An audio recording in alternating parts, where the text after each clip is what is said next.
شاہدا ومبشرا ونذیرا لتؤمنوا باللہ ورسولہ وتعزروہ وتوقروہ وتسبحوہ بکرۃ واصیلا۔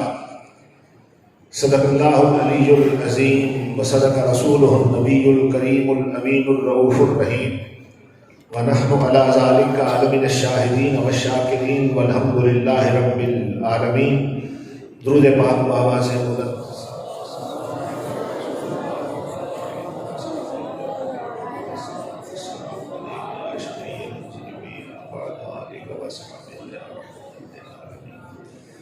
رونق محفل، جگر گوش تاج الفقہاء، مجاہد اہل سنت، فخر اہل سنت، عظیم مذہبی سکالر، استاد العلماء حضرت علامہ مولانا صاحبزادہ محمد ظفر الحق صاحب قدیانوی دامت برکاتہم العالیہ، حضرت علامہ مولانا صاحبزادہ محمد احسان الحق صاحب قدیانوی دامت برکاتہم العالیہ، فخر المدرسین، استاد العلماء، جامع المعقول والمنقول، حضرت علامہ مولانا مفتی حسین علی صاحب دامت برکاتہم العالیہ، مجاہد اہل سنت، مفتی اہل سنت، حضرت علامہ مولانا مفتی محمد امیر مظہری صاحب، حضرت علامہ مولانا مظفر الدین بدیانوی صاحب، دیگر مقتدر علماء کرام، معزز سامعین، ہم سب لوگ اپنے دامن کو برکتوں رحمتوں سے بھرنے کے لیے اس آستانہ عالیہ مقدسہ میں حاضر ہیں۔ رب لم یزل کی بارگاہ میں دعا ہے، اللہ تعالی حضرت قبلہ استاد العلماء تاج الفقہاء کو لمبی عمر عطا فرمائے اور آپ کا سایہ تا دیر ہمارے سروں پر قائم اور دائم رہے۔ اس مقدس آستان کا فیضان ہمیشہ جاری اور ساری رہے۔ معزز سامعین کرام، تلاوت کردہ آیت مبارکہ میں میرے رب کا ارشاد یہ ہے کہ محبوب، ہم نے آپ کو شاہد بنا کر بھیجا، مبشر بنا کر بھیجا، نذیر بنا کر بھیجا۔ بھیجا کیوں؟ اس کی علت کیا بیان کی گئی؟ فرمایا لتؤمنوا باللہ ورسولہ، تاکہ اے لوگوں تم اللہ پر ایمان لاؤ، اللہ کے رسول پر ایمان لاؤ۔ سرکار تشریف لے آئے، ہم نے رب کی توحید کا اقرار کر لیا، سید عالم کی رسالت کا اقرار بھی کر لیا۔ الہ العالمین، جب ہم ایمان لا چکے تو اب ہم نے کرنا کیا ہے؟ کیا نمازیں پڑھنی ہیں، روزے رکھنے ہیں، حج اور زکوٰۃ ادا کرنے ہیں؟ فرمایا یہ ساری عبادات ہیں، ان عبادات سے پہلے بھی یہ کام کرنا ہے۔ مولا وہ کون سا عمل ہے جو نماز سے بھی مقدم، روزے سے بھی مقدم، حج اور زکوٰۃ سے بھی مقدم؟ فرمایا وتعزروہ وتوقروہ، میرے محبوب کی تعظیم بجا لانا ہے، میرے محبوب کی توقیر بجا لانا ہے۔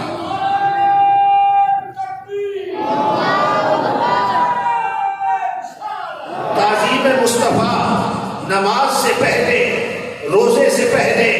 اب سوال یہ ہے کہ نماز خالصتاً اللہ کی عبادت ہے، عبادت کے لائق صرف رب کی ذات ہے۔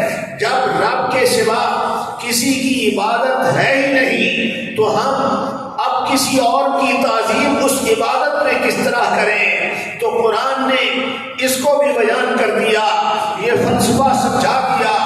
اللہ اکبر، میرے آقا مکے سے ہجرت فرما کر مدینے تشریف لائے، حضور 18 مہینے بیت المقدس کی طرف منہ کر کے نماز پڑھتے رہے۔ یہودی طعنہ دینے لگے، یوں تو یہ رسول ہر معاملے میں ہماری مخالفت کرتا ہے، لیکن اپنا قبلہ جدا کیوں نہیں بنا لیتا؟ انہوں نے یہ سمجھا کہ شاید یہ رسول کی مجبوری ہے۔ رسول کی مجبوری نہیں ہوتی، اللہ کا پیغمبر مشیت خداوندی کا پابند ہوتا ہے۔ سرکار 18 مہینے بیت المقدس کی طرف منہ کر کے نماز پڑھتے رہے۔ مسجد قبلتین میں میرے آقا نماز ادا کر رہے ہیں۔ حالت نماز میں حضور کو کو خیال آ گیا کہ کاش بیت المقدس کی جگہ مکے والا کعبہ میرا قبلہ بن جائے. یہ خیال آیا، بات زبان پر نہیں آئی، دعا کے لیے ہاتھ نہیں اٹھائے، رب کی بارگاہ میں عرض نہیں کیا. خیال آیا، خیال کے آتے ہی میرے نبی نے چہرہ اقدس آسمان کی طرف اٹھا دیا. اللہ کا قرآن آیا، رب نے فرمایا جبریل جلدی جا، میرے پیار بھرے بول میرے محبوب کے کانوں میں پہنچا کہ قد نرا تقلب وجہک فی السماء. محبوب تیرے چہرے انور کا، تیرے رخ کعبہ کا بار بار اٹھنا ہم دیکھ رہے ہیں. کوئی کدھر دیکھے محبوب، میں تو ہر وقت تجھے کرتا رہتا ہوں. بلکہ جس طرح دوسرے مقام میں فرمایا وَاصْبِرْ لِحُکْمِ رَبِّکَ فَإِنَّکَ بِأَعْیُنِنَا. محبوب رب کے حکم پہ صبر کر، آپ ہر گھڑی ہماری نگاہوں کے سامنے رہتے ہیں. یہ کس موقع پر فرمایا گیا کہ آپ ہر گھڑی ہماری نگاہوں کے سامنے ہیں؟ ایک دن میرے آقا نے سارا دن تبلیغ کی، صبح سے لے کے شام تک کوئی ایک بندہ بھی مسلمان نہ ہو سکا، دولت ایمان سے بہرمند نہ ہو سکا. اگلے دن امام الانبیاء نے قلب انور پہ بوجھ تھا، طائف تبلیغ اسلام کے لیے جانے کا فیصلہ کیا. میرے آقا اگلے دن طائف تشریف لے گئے. طائف والوں نے ظلم کی انتہا کر دی، پتھروں کی بارش کر دی گئی. میرے آقا کے نالین بھی خون سے تر ہو گئے. اور یہ دن اتنا سخت دن تھا کہ بعد میں ایک دن امی عائشہ نے عرض کیا یا رسول اللہ، آپ کی زندگی میں احد کا دن بڑا سخت تھا، 70 جانثار شہید ہوئے، دندان اقدس پہ ضرب لگی، خون کا فوارہ بہ نکلا. آقا آپ کی زندگی میں احد کے دن سے بھی مشکل دن کوئی آیا ہے؟ میرے نبی نے فرمایا عائشہ، طائف کا دن اس سے بھی زیادہ سخت تھا. میرے آقا پہ پتھروں کی بارش. سرکار جب طائف سے نکلے ایک مقام پہ رکے، رب نے فرمایا جبریل جا، آج میرے محبوب نے میری خاطر پتھر کھائے ہیں، ان کے نالین بھی خون سے تر ہو گئے ہیں. جا میرے پیار بھرے بول میرے محبوب کے کانوں میں پہنچا کہ وَاصْبِرْ لِحُکْمِ رَبِّکَ فَإِنَّکَ بِأَعْیُنِنَا. محبوب رب کے حکم پہ صبر کیجئے. دنیا نگاہیں موڑ گئی تو کوئی غم نہیں، میری نظریں تو مجھے تکتی رہتی ہیں. اللہ اکبر. تو فرمایا محبوب جبریل جا، محبوب کے کانوں میں پہنچا کہ فَلَنُوَلِّيَنَّكَ قِبْلَةً تَرْضَاهَا. سرکار کی خواہش تھی کہ مکے والا کعبہ قبلہ بنے، لیکن قرآن کے یہ الفاظ نہیں ہے کہ مکے والے کعبے کو قبلہ بنایا. قرآن میں یہ ذکر نہیں ہے. رب نے فرمایا فَلَنُوَلِّيَنَّكَ قِبْلَةً تَرْضَاهَا کہ محبوب ہم تجھے پھیریں گے، ضرور بضرور پھیریں گے. قبلۃ ایسے قبلہ کی طرف، ترضاها کہ تو راضی ہو جائے. پھیرنے کی علت کیا ہے؟ تجھے راضی کرنا ہے. تو آسان لفظوں میں اس کا معنی یہ ہوگا کہ محبوب جب تک تو بیت المقدس پہ راضی رہا وہی قبلہ رہا. اور اگر تیرا دل ادھر سے پھر گیا ہے، جدھر تیرا جی چاہے منہ کر ہم اسی سمت کو قبلہ بنا دیں گے.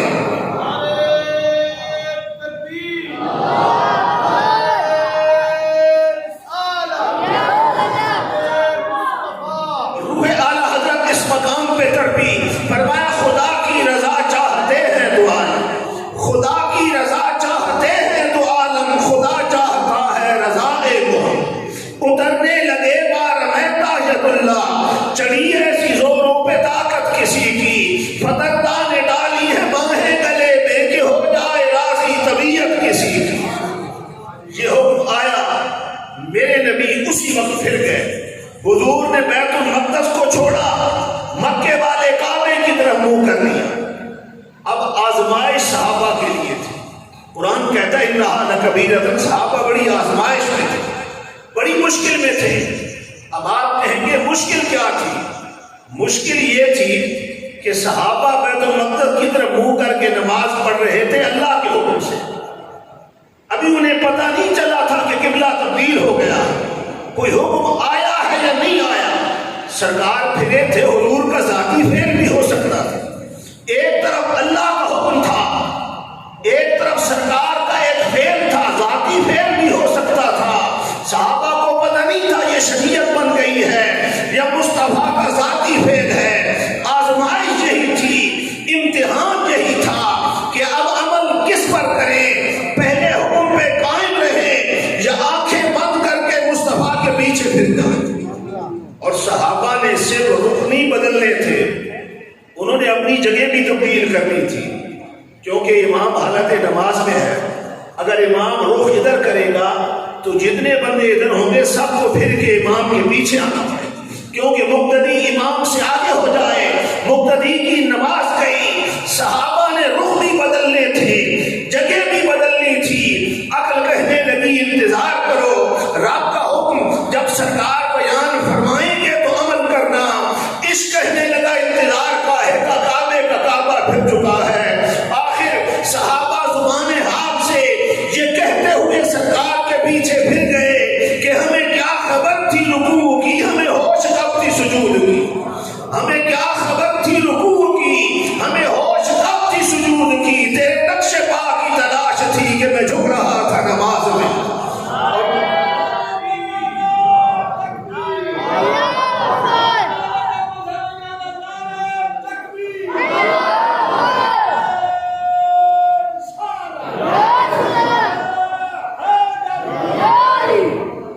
اور میری زندگی بھی عجیب ہے، میری بندگی بھی عجیب ہے. میری زندگی بھی عجیب ہے، میری بندگی بھی عجیب ہے. جہاں مل گیا تیرا نقش پا وہی میں نے کعبہ سجا لیا. صحابہ پھر گئے سرکار کے پیچھے. اللہ کا قرآن آ گیا، رب نے فرمایا ما کان اللہ لیضیع ایمانکم، کہ اے محبوب کے غلاموں میں تمہارے ایمان ضائع نہیں کرنا چاہتا. اگر آج تم اس پہلی نسبت کو قائم رکھتے، میرے محبوب کے پیچھے نہ پھرتے، میں تمہارے ایمان بھی برباد کر دے. نماز خالصتاً اللہ کی عبادت ہے، لیکن تعظیم مصطفیٰ کی ہو رہی ہے. اور صرف حالت نماز میں ہی نہیں، تعظیم مصطفیٰ صحابہ امام الانبیاء کا ہر حال میں احترام کیا کرتے تھے. حدیبیہ کے موقع پر جب عروہ بن مسعود نبی کریم صلی اللہ تعالیٰ علیہ وسلم کے ساتھ مذاکرات کے لیے آیا، اب عروہ نے وہ منظر جا کے بیان کیا جو اس نے دیکھا تھا. کہتا ہے اے میری قوم، میں نے بڑا عجیب منظر دیکھا ہے. امام الانبیاء وضو کرتے ہیں، انہوں نے کلی کی، ناک میں پانی ڈالا، صحابہ نے وہ پانی زمین پر نہیں گرنے دیا، اپنے ہاتھوں میں لے رہے. پوچھا گیا کہ وہ کرتے کیا تھے؟ تو اس نے کہا کوئی اپنے چہرے پہ مر رہا تھا، کوئی اپنے جسم پہ مر رہا. فَدَلَكَ بِهَا وَجْهَهُ وَجِلْدَهُ. مصطفیٰ نے وضو کیا، صحابہ نے وضو کا پانی زمین پر نہیں گرنے دیا. کیوں؟ اس کا مقام کیا ہے؟ بچا جو طلبوں کو ان کے دھو من بنا وہ جنت کا رنگ و روغن. بچا جو طلبوں کو ان کے دھو من بنا وہ جنت کا رنگ و روغن. جنہوں نے دولہا کی پائی اترن وہ پھول گلزار نور کے تھے. اور جو ہم بھی ماں ہوتے خاک گلشن لپٹ کے قدموں سے لیتے اترن. جو ہم بھی ماں ہوتے خاک گلشن لپٹ کے قدموں سے لیتے اترن. مگر کیا کریں نصیب میں تو یہ نامرادی کے دن لکھے تھے.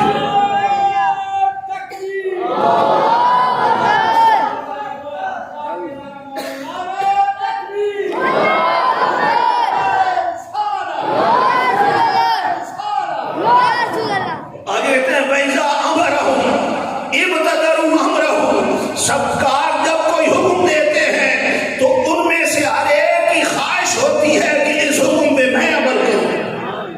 ہمارا معاشرہ تو یہ ہے نا کہ اگر ایک باپ کے 5 بیٹے ہیں، باپ پانی مانگے نا تو ہر ایک کی خواہش ہوتی کہ دوسرا جا کے پانی لے کر آئے، دوسرا لے کر آئے. لیکن یہاں پہ غلام ان کے ایمان کی کیفیت کیا ہے؟ مصطفیٰ جب حکم دیتے ہیں ہر ایک کی خواہش ہوتی ہے کہ وہ اس حکم پہ عمل کرے. بلکہ سرکار تشریف فرما تھے، نبی علیہ السلام کے ایک صحابی ہیں حضرت حبیب بن زید رضی اللہ تعالیٰ. یہ کھجوریں بیچا کرتے تھے، بڑے انتہائی غریب آدمی تھے، ٹوکرے میں کھجوریں لے کر نکلتے، مدینے کی گلیوں میں کھجوریں بیچتے، سرکار کی بارگاہ میں حاضری دیتے، دیدار مصطفیٰ کرتے، گھر چلے جاتے۔ ایک دن یہ تھکے ہارے آئے، کھجوریں ان کے پاس ٹوکرے میں بچ گئی تھی، پیچھے پیچھے آگے بیٹھ گئے، صحابہ کی محفل لگی ہوئی تھی، یہ اپنی تھکے ہوئے تھے، بھوک لگی تھی، کھجوریں کھانے لگ گئے۔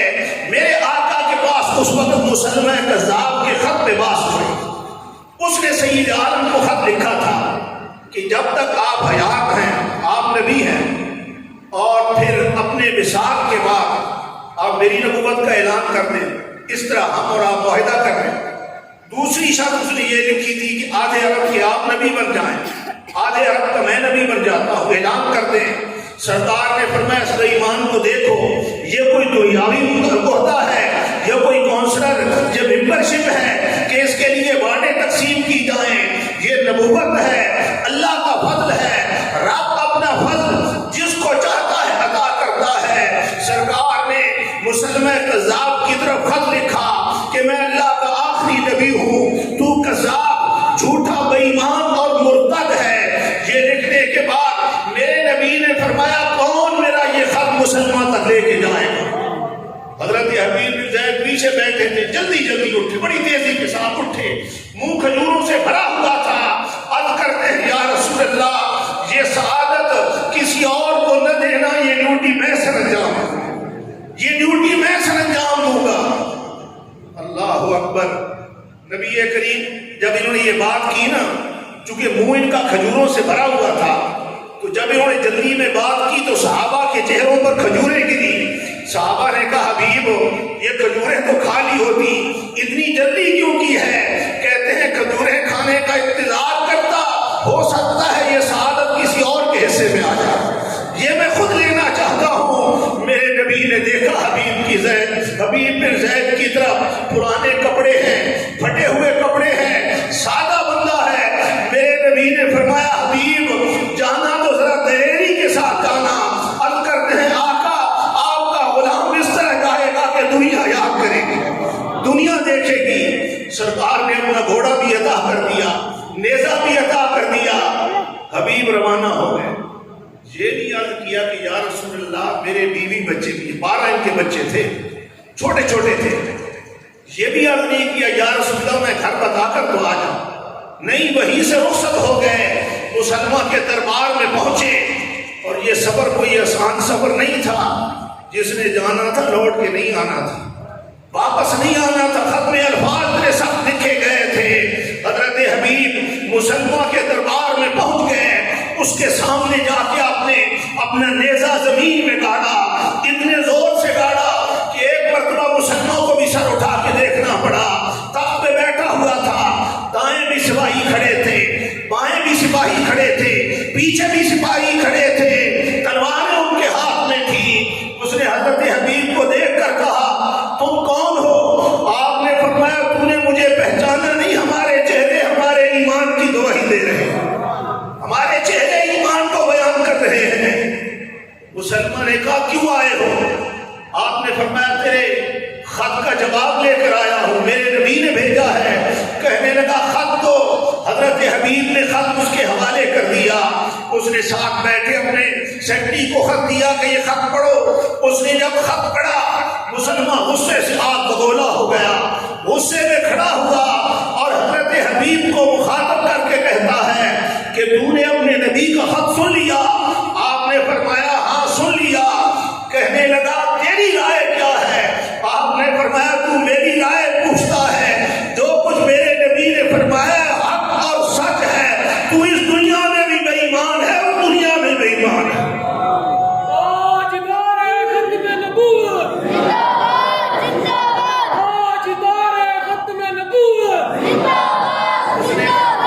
مسلمان کا ذرا پیچھے دیکھ، کتنے سپاہی تلواریں لے کے کھڑے ہیں۔ حضرت حبیب نے بڑے غضب کا جواب دیا، کہنے لگا سن مسلمان، میرے 12 بیٹے ہیں، کچھ بھی چلنے کے قابل نہیں ہیں، کچھ دودھ پیتے ہیں، میں نے مڑ کے ان کی طرف نہیں دیکھا تھا، تیرے سپاہیوں کو کیا دیکھنا ہے، میں نے ان کی طرف نہیں دیکھا۔ مسلمان نے تلوار ماری، ایک ہاتھ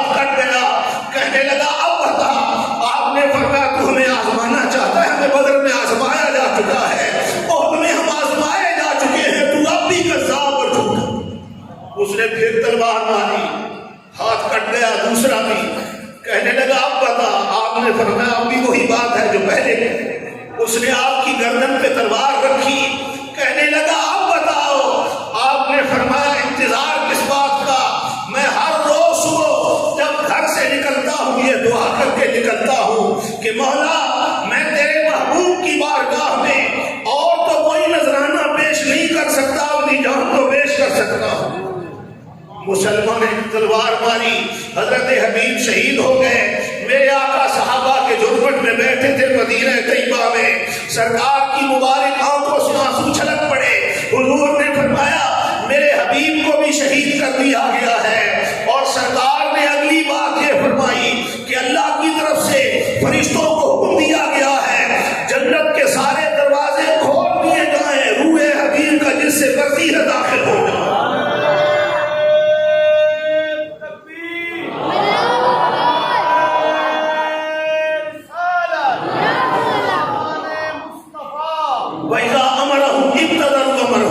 سرکار جب حکم دیتے ہیں تو ہر ایک کی خواہش یہ ہوتی ہے کہ وہ اس حکم پہ عمل کرے۔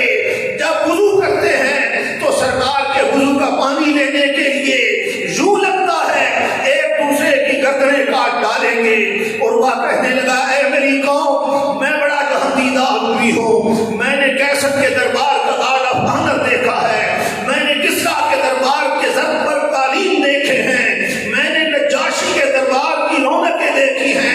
رب ذوالجلال کی عزت کی قسم، جو ادب جو احترام مصطفیٰ کے غلام ان کا کرتے ہیں، نہ کیسر کے دربار میں دیکھا، نہ کسریٰ کے دربار میں دیکھا۔ کیوں؟ ان کی حکومت لوگوں کے اجسام پر ہے، محمد مصطفیٰ لوگوں کے دلوں پر حکومت کر رہا ہے۔ سو سرکار کے ادب کا عالم یہ ہے کہ صحابہ کرام مصطفیٰ کریم کا حالت نماز میں بھی ادب کرتے ہیں، نماز سے باہر بھی ادب کرتے ہیں۔ حضرت انس فرماتے ہیں نا لقد رأیت رسول اللہ صلی اللہ علیہ وسلم، میں نے سرکار کو دیکھا، حجام آیا، حلاق آیا سرکار کے بال مبارک لینے کے لیے، میں نے صحابہ کو دیکھا کہ مصطفیٰ کا طواف کر رہے ہیں، حضور کا طواف کر رہے ہیں، کوئی بات زمین پر نہیں گرنے دیتے، اپنے ہاتھوں میں لیتے ہیں، کیونکہ اس بال کا مقام یہ ہے۔ مصطفیٰ نے فرمایا من اذا شعرۃ من شعری فقد حرم اللہ علیہ الجنہ، جس نے میرے بالوں میں سے کسی ایک بال کو بھی اذیت دی میرا رب اس پہ جنت کو حرام قرار دیتا ہے۔ ادب مصطفیٰ کا ہر حال میں مقدم ہے۔ اگر حالت نماز میں مصطفیٰ کا ادب نہ کیا جائے وہ نمازیں منہ میں مار دی جاتی ہے۔ بلکہ علامہ انور بخاری بڑی مشہور حدیث ہے جس کے بارے میں علامہ انور شاہ کاشمیری لکھتے ہیں نا کہ وجدت هذا الحدیث فی 11 کتابا، کہ میں نے یہ حدیث کی 11 مستند کتابوں میں دیکھی ہے۔ سرکار قبیلہ بنی عمرو بن عوف کے درمیان صلح کے لیے تشریف لے گئے، ادھر نماز کا وقت ہو گیا، حضرت بلال حضرت ابو بکر صدیق کے پاس آئے کہ میں اذان کہتا ہوں، میں تکبیر کہتا ہوں، آپ جماعت کروائیں، سرکار تشریف نہیں لا رہے۔ حضرت ابو بکر مصلی امامت پہ کھڑے ہو گئے، نماز شروع ہو گئی، صدیق اکبر سورہ فاتحہ پڑھ چکے ہیں کہ اتنے میں سرکار بھی آ گئے، اتنے میں حضور بھی آ گئے۔ اب اس مسجد میں اگر نماز شروع ہو جائے، مصلی امامت پہ امام کے علاوہ کوئی اور کھڑا ہو جائے، مسجد کھچاکھچ بھر جائے، اگر امام آ جائے پیچھے جہاں جگہ ملے گی وہیں کھڑا ہوگا یا آگے آئے گا؟ پیچھے کھڑا ہوگا نا، جہاں پہ جگہ خالی ہوگی وہیں کھڑا ہوگا، سبوں کو چیر کر آگے نہیں آئے گا۔ سرکار نے آخری سب کو درمیان سے چیرا، حالانکہ دائیں اور بائیں جگہ خالی ہوتی ہے نا، لیکن سرکار نے آخری سب کو درمیان سے چیرا، پوری سب میں حرکت ہوئی، صحابہ دائیں ہٹے بائیں ہٹے، امام الانبیاء کے لیے جگہ چھوڑی گئی۔ حضور اس سب سے گزر کے اگلی میں آ گئے، ساری سبوں کو چیرتے ہوئے مصطفیٰ پہلی سب میں آ گئے، صحابہ دائیں ہٹے بائیں ہٹے، پوری مسجد میں جتنی جماعت تھی سب میں حرکت پیدا ہوئی، دائیں بائیں جگہ چھوڑی گئی، پھر جگہ کو پر کیا گیا۔ جب سرکار پہلی سب میں کھڑے ہو گئے، صحابہ نے اس طرح الٹے ہاتھ میں تالیاں بجانا شروع کر، پڑھ نماز رہے ہیں، عبادت اللہ کی ہو رہی ہے اور بھائی تالیاں نہیں، الٹے ہاتھ پہ تالیاں بجانا جب ابو بکر صدیق کی نماز تھی، چھوٹا موٹا شور تو صدیق سنتے ہی نہیں تھے نا، صحابہ نے کچھ ایسا سما باندھا کہ صدیق اکبر کو بھی پتہ چل گیا، وہ بھی مصلی چھوڑ کے پیچھے آنے لگے۔ میرے آقا نے اشارہ فرمایا ان کس مکانک، اپنے مقام پہ کھڑے رہو۔ فرفع ابو بکر جدہ، ابو بکر نے ہاتھ بلند کر دیے، صدیق اکبر پیچھے آ گئے، میرے آقا آگے بڑھے۔ اب یہاں پہ اگلی بات بڑی دلچسپ ہے کہ نماز کا جو پہلا حصہ تھا اس میں آقا شریک ہی نہیں تھے، حضور شامل نہیں تھے، ساری سبوں میں حرکت ہوئی تھی، صحابہ دائیں بائیں ہٹے تھے، تالیاں بھی بجی تھی، امام مصلی چھوڑ کے پیچھے بھی آیا تھا۔ اب چاہیے تو یہ تھا کہ سرکار فرماتے سبوں میں حرکت ہوئی ہے، تالیاں بجی ہیں، امام مصلی چھوڑ کے پیچھے آیا ہے، نماز اتنی ہو چکی ہے، میں اس میں شریک بھی نہیں تھا، اس لیے نماز نئے سرے سے شروع کرنا ہوگی۔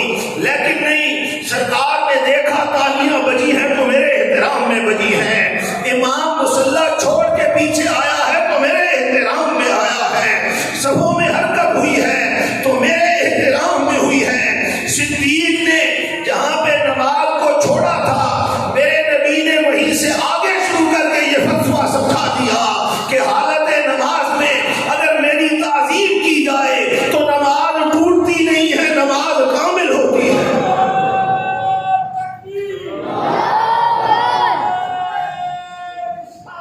نماز اچھی، روزہ اچھا، حج اچھا، زکات اچھی، نماز اچھی، روزہ اچھا، حج اچھا، زکات اچھی، مگر میں باوجود اس کے مسلمان ہو نہیں سکتا، نہ جب تک کٹ مروں میں خواجہ بدھا کی عزت پر خدا شاہد ہے کامل مجھے ایمان ہو نہیں سکتا۔ ادب گاہ سے زیر آسمان عرش نازل تر، ادب گاہ سے زیر آسمان العرش نازل تر، نفس گم کر دمی آیت جنید و باجزیدی جا، لے سانس بھی آہستہ کے دربار نبی ہے، لے سانس بھی آہستہ کے دربار نبی ہے، خطرہ ہے یہاں سخت بے ادبی کا۔ اور یہاں پھر میرے پیر خواجہ فخر آئے، کہتے ہیں باب جبریل کے پہلو میں ذرا دھیرے سے، باب جبریل کے پہلو میں ذرا دھیرے سے، فخر کہتے ہوئے جبریل کو یوں پایا گیا، پلکوں سے درے یار پہ دستک دینا، پلکوں سے درے یار پہ دستک دینا، اونچی آواز ہوگی عمر کا سرمایا گیا، وما علینا الا البلاغ۔